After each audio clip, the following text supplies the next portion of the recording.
আর্জেন্টিনার ম্যাচ দেখলে একটা বিষয় আপনার চোখে পড়বে। প্রথম ৬০ থেকে ৭০ মিনিট যেন সবকিছুই খুব ধীর গতিতে চলছে।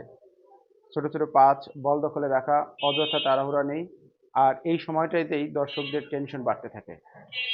অনেকে ভাবেন আজকে আবার পয়েন্ট হারাবে, আজকে কি বিশ্বকাপ থেকে বিদায় নেবে, আক্রমণ করছে না কেন।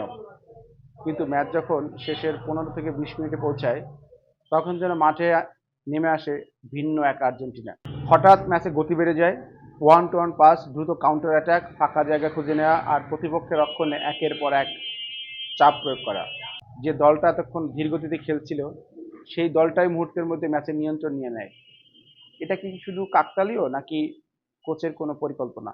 অনেক ফুটবল বিশ্লেষকের মতে প্রথমে প্রতিপক্ষকে দৌড়িয়ে ক্লান্ত করে না, তারপর শেষ সময় গতি বাড়িয়ে আঘাত করা, এটা হতে পারে আর্জেন্টিনার একটি কৌশল। তবে একটা বিষয় নিশ্চিত, এই দল শেষ বাঁশি বাজার আগ পর্যন্ত ম্যাচ ছাড়ে না।